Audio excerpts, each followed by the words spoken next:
जो मैं मफसूल कराना चाहता हूँ, आर्टिकल 16 कॉन्स्टिट्यूशन का काइंडली ज़रा आप पढ़ लीजिएगा मेरे साथ, और बाकी मेंबर्स को भी मैं पढ़ाना चाहता हूँ। आर्टिकल 16 जनाब स्पीकर कहता है, every citizen shall have the right to assemble peacefully and without arms subject to any reasonable restrictions imposed by law in the interest of public order। जनाब स्पीकर, अभी मेरे फाजल दोस्त यहाँ पे जमशेद दस्ती साहब ने बात की। यहाँ पे जनाब स्पीकर परसों चौथ से पंजाब के मुख्तलिफ शहरों में सेक्शन 144 इम्पोज किया जा रहा है, और सेक्शन 144 ये सीआरपीसी आपकी यहाँ पे सेक्रेटेरिएट से मैंने मंगा ली है, और इसका आप ज़रा मुआयना करें और इसको पढ़ें। ये आपके मुख्तलिफ चीज़ें पूरी करनी होती है, कंडीशनैलिटीज़, उसके बाद इम्पोज होता है। यहाँ पे former chief minister, care taker chief minister Punjab, illegal care taker chief minister Punjab मौजूद है, जो कि गैबाना तौर पे इंडिपेंडेंट इलेक्ट होके आ गया। होता नहीं है, पर पता नहीं कैसे हुआ। पर जनाब स्पीकर, मैं आपसे ये अर्ज करता चलूं कि इस वक्त मेरे पास ये मोबाइल फोन्स पे नौशहरा विरका NA81 गुजरांवाला में लेके पूरे पंजाब में इस वक्त पुलिस फोर्स इतनी भारी नफरी में आई है सिर्फ पीसफुल असेंबली रोकने के लिए। यहां पे PMLN या कॉल करे या कोई फंक्शन करे, या तो सियासी पार्टी, या तो आप ये हाउस डिसाइड करे कि पाकिस्तान एक डिक्टेटरशिप है, पाकिस्तान एक जमहूरी निज़ाम नहीं है, यहाँ पे कोई जमहूरियत नहीं है, यहाँ पे सिर्फ मुस्लिम लीग नून की डिक्टेटरशिप है, और हमें एक नया हिटलर शहबाज शरीफ के शक्ल में मिला है, और हिमलर जो है वो मोहसिन नकवी मिला है। ये हम लोग या डिसाइड कर लें तो फिर तो दूसरी बात है। पर जनाब स्पीकर, यहाँ पे जितने हमारे साथी हैं लाखों वोट लेके आए हैं, हम लोग इसकी मुज़ामत भी करते हैं, और फिलफोर इस हाउस से इंस्ट्रक्शंस जानी चाहिए पंजाब की इंतजामिया, और बिलखसूस मैं ये बात यहाँ पे बात करता हूँ, इसको आप हज़फ करें या जो भी मर्जी करें, जो पंजाब का IG है वो एक टाउट है, वो करप्ट आदमी है डॉक्टर उस्मान, वो क्लियर कट बात मैं करता हूं। ये टाउट लफ्ज को हम एक्सपंज करते हैं। मैं, आप जो मर्जी करें स्पीकर साहब, पर मैं ये बात मैं क्लियर कट, क्योंकि ये दिल से बात आ रही है। उस शख्स ने अपना, मेरा ख्याल है, आखिरत भी खराब किया, और लोगों के खिलाफ जो जुल्म जबर होता रहा है।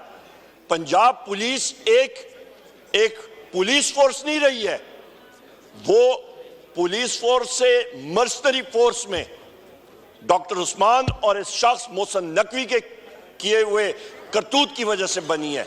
एक डिसिप्लिन फोर्स से इनडिसिप्लिन फोर्स बनी है, और सानिया भावलनगर वो इसी वजह से हुआ है कि वहां पे बगैर वारंट्स के एक घर में गए, और वहां पे जिस वक्त उन्होंने रेड किया तो IG ने कहा, और यहां के ख्वाजा आसिफ ने फ्लोर ऑफ द हाउस पे कहा कि जनाब यहां पे बगैर वारंट के रेड हुए। तो हमारे घरों में ये सारे यहाँ पे जो लोग हैं, यहाँ पे क्या पंजाब पुलिस फोर्स और बाकी पुलिस फोर्सेस आके हमारे घरों में गुलदस्ते लेके और वारंट फ्रेम करके आते थे? हम लोग पूछते हैं जनाब स्पीकर इन लोगों से, ये इस पुलिस फोर्स को मर्सनरी पुलिस फोर्स बनाने में ये लोग जिम्मेदार हैं। We condemn this. और दूसरी अहम बात जनाब स्पीकर, यहां पे फ्री असेंबली होनी चाहिए, आपकी चेयर से रूलिंग आनी चाहिए, फ्री असेंबली यहां पे आइन का मैं फिर कोट कर लेता हूं। और दूसरी अहम बात, भावलनगर में ये एग्जाम्पल बनती है कि जिस वक्त पुलिस फोर्स किसी घर में बगैर वारंट के जाए और पुलिस गर्दी करे, तो 50-100 आदमी इकट्ठे करके तो उनकी धोबी पटकार या धोबी दुलाओ और डड्डू परेड कराएं तो वो सुधर जाते हैं। क्या ये मैसेज उन्होंने दी है?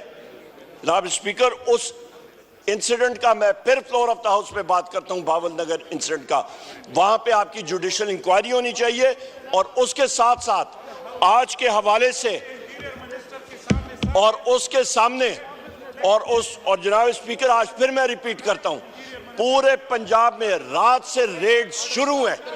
We condemn that, we condemn this. Order in the house. आप तशरीफ रखें अपनी सीटों पे। और इसका जनाब speaker, we condemn this. Immediate ये पुलिस गर्दी खत्म हो। हम लोगों ने हमेशा पीसफुल असेंबली की है और ये चीज जो है काबिल कबूल नहीं है।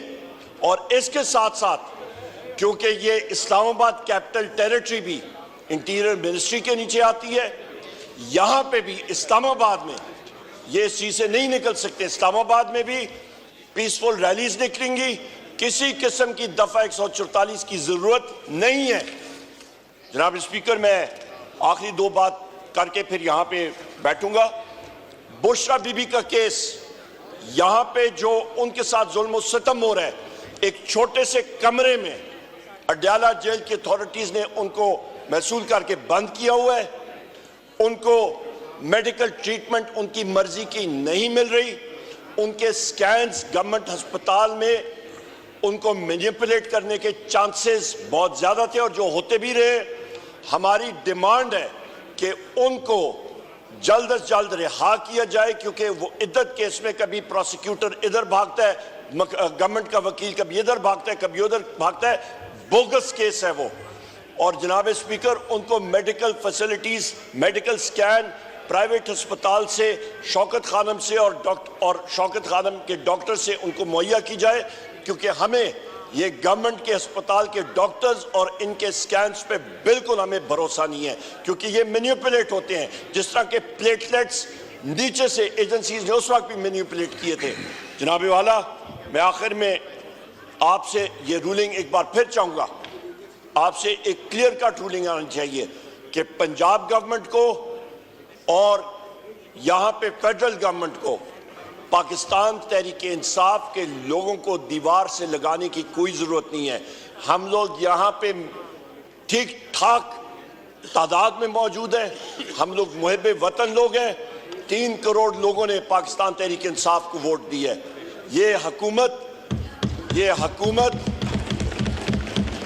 फॉर्म 47 की बैसाखियों पे आई है और ये ऐसी चीजें 2 मिनट में तब्दील हो जाती हैं। जनाब स्पीकर, जिंदगी का और हुकूमत चेंजेस का, मौत का कोई पता नहीं लगता। वक्त आने जाने में कोई चीज नहीं।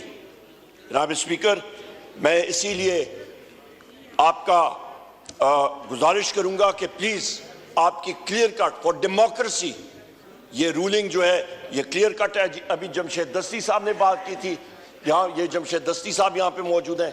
यहाँ पे हमारे मुख्तलिफ साथी सारे पंजाब के मौजूद हैं। उनके हलकों में अभी ये जब जाएंगे तो इनके पीछे जनाब स्पीकर अरेस्ट के लिए पुलिस तैयार होगी। लिहाजा डिग्निटी ऑफ द हाउस आपने प्रोटेक्ट करना है। बहुत शुक्रिया जनाब स्पीकर। शुक्रिया। ये डॉक्टर निघल शकील